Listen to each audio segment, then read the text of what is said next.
1974లో జరిగిన ఒక రహస్య ఒప్పందం ప్రపంచ ఆర్థిక వ్యవస్థనే పూర్తిగా మార్చేసింది. అమెరికా మరియు సౌదీ అరేబియా మధ్య ఒక డీల్ జరిగింది.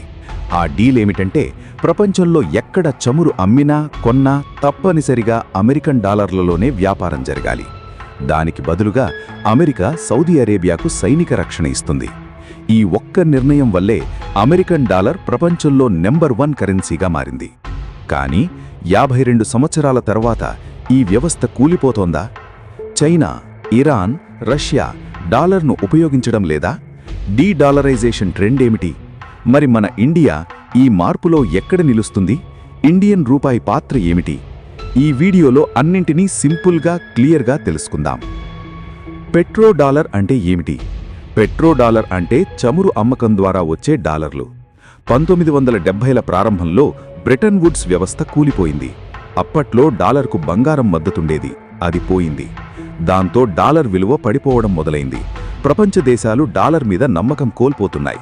ఆ సమయంలో అమెరికా ఒక పెద్ద ప్లాన్ వేసింది. సౌదీ అరేబియాతో ఒప్పందం కుదుర్చుకుంది. ఆ ఒప్పందం వివరాలేమిటంటే, సౌదీ అరేబియా తన చమురును డాలర్లలో మాత్రమే అమ్మాలి. ఆ డాలర్లను సౌదీ అమెరికా బాండ్లలో పెట్టుబడి పెట్టాలి. బదులుగా అమెరికా సౌదీకి సైనిక రక్షణ ఇస్తుంది. ఈ సైకిల్ వల్ల అమెరికాకు 3 భారీ లాభాలు వచ్చాయి. నంబర్ 1, ప్రపంచంలోని ప్రతి దేశానికి చమురు కొనడానికి డాలర్లు అవసరం. అందువల్ల డాలర్లకు డిమాండ్ బాగా పెరిగింది. నంబర్ 2, అమెరికా ఎంత కావాలంటే అంత డబ్బు ప్రింట్ చేయగలిగింది. ఇతర దేశాలు ఇలా చేస్తే వారి కరెన్సీ విలువ పడిపోతుంది, కానీ డాలర్ విలువ స్థిరంగా ఉండిపోయింది. నంబర్ 3, అమెరికా డాలర్ ఆధిపత్యాన్ని ఒక ఆర్థిక ఆయుధంగా మార్చుకుంది. ఇష్టం లేని దేశాలపై ఆంక్షలు విధించి వారి ఆర్థిక వ్యవస్థను కూల్చేసేది.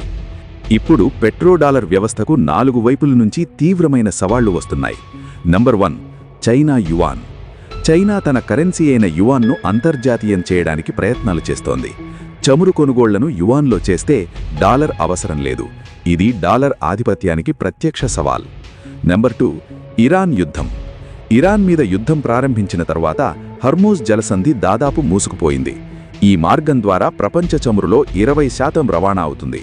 ఇప్పుడు ఇరాన్ ఈ మార్గంలో వెళ్లే ట్యాంకర్లకు యువాన్లో చెల్లించాల్సిందిగా డిమాండ్ చేస్తోంది.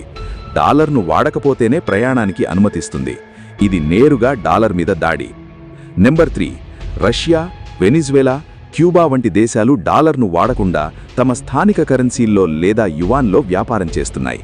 ఈ ట్రెండ్నే డీ-డాలరైజేషన్ అంటారు. నెంబర్ 4, బ్రిక్స్ దేశాల కొత్త కరెన్సీ.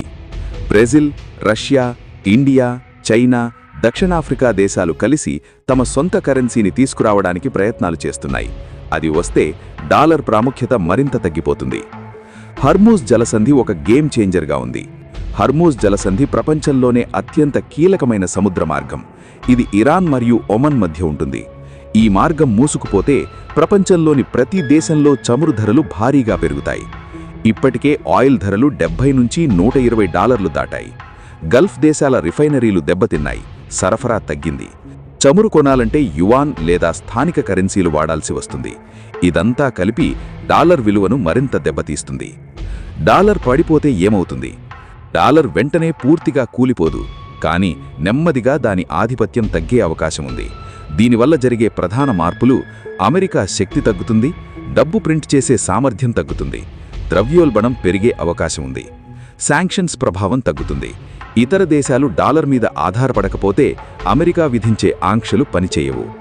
కొత్త కరెన్సీల ఎదుగుదల ఉంటుంది. Yuan, euro, bricks currency, digital కరెన్సీలు, ప్రపంచం బహుళ కరెన్సీ వ్యవస్థ వైపు వెళుతుంది. ఇప్పుడు ఇండియన్ రూపాయి పాత్ర ఏమిటి? ఇండియాకు జరిగే లాభనష్టాలు. భారత్ విషయానికి వస్తే మన పరిస్థితి చాలా సున్నితమైనది. మన బలహీనత, మనం మన చమురు అవసరాల్లో 85% దిగుమతి చేసుకుంటాం. ఇందులో ఎక్కువ భాగం మిడిల్ ఈస్ట్ నుంచి హర్మూజ్ జలసంధి ద్వారా వస్తుంది. పెట్రో డాలర్ కూలిపోతే భారత్కు 2 ప్రధాన సమస్యలు. నంబర్ 1, డాలర్ నిల్వలు. భారత్ వద్ద భారీ మొత్తంలో డాలర్ల నిల్వలు ఉన్నాయి. డాలర్ విలువ పడిపోతే మన రిజర్వ్స్ విలువ తగ్గిపోతుంది. నంబర్ 2, యువాన్ అందుబాటులో లేదు. చైనా యువాన్ ఇంకా పూర్తిగా మార్పిడి చేసుకోగల కరెన్సీ కాదు. మన దగ్గర యువాన్ నిల్వలు కూడా చాలా తక్కువ. కాబట్టి డాలర్ పడిపోతే ప్రత్యామ్నాయ కరెన్సీ కోసం ఇబ్బంది పడతాం. కానీ ఇండియన్ రూపాయికి అవకాశాలు కూడా ఉన్నాయి. భారత్ ఇటీవల రష్యా, యుఏఈ, శ్రీలంక, బంగ్లాదేశ్తో రూపాయిలో వ్యాపారం చేసుకోవడానికి ఒప్పందాలు చేసుకుంది. దీన్నే రూపాయి అంతర్జాతీయకరణ అంటారు. భారత్ తన స్థానిక కరెన్సీలో దిగుమతులు, ఎగుమతులు చేస్తే డాలర్ మీద ఆధారపడటం తగ్గుతుంది. ఇది నెమ్మదిగా జరిగే ప్రక్రియే, కానీ డీ-డాలరైజేషన్ జరిగితే భారత్ కూడా తన స్థానాన్ని నిలబెట్టుకుంటుంది. డాలర్ పతనం భారత్కు స్వల్పకాలిక నష్టాలు తెచ్చినా దీర్ఘకాలంలో రూపాయి బలపడడానికి అవకాశముంది. మొత్తంగా చెప్పాలంటే 1974లో మొదలైన పెట్రోడాలర్ వ్యవస్థ 52 సంవత్సరాల తర్వాత క్రమంగా బలహీనపడుతోంది. చైనా యువాన్, ఇరాన్ డిమాండ్లు, రష్యా వెనిజువెలా డీ-డాలరైజేషన్, బ్రిక్స్ నవ కరెన్సీ ఇవన్నీ డాలర్ ఆధిపత్యానికి సవాళ్లుగా మారాయి. డాలర్ వెంటనే కూలిపోదు, కానీ రేపటి ప్రపంచం ఒకే కరెన్సీతో నడవదు. అది బహుళ కరెన్సీ వ్యవస్థ అవుతుంది. డాలర్, యువాన్, యూరో, రూపాయ్, డిజిటల్ కరెన్సీలు అన్నీ తమ తమ పాత్రలు పోషిస్తాయి. భారత్కు ఇది సవాళ్లు కూడా, అవకాశం కూడా. మన రూపాయి బలంగా ఉండాలంటే మనం దేశీయ కరెన్సీలో వ్యాపారం విస్తరించాలి. అప్పుడే డాలర్ పతనం మనకు పెద్ద దెబ్బ కాదు. మీ అభిప్రాయం ఏమిటి? డాలర్ ఆధిపత్యం పూర్తిగా ముగుస్తుందా?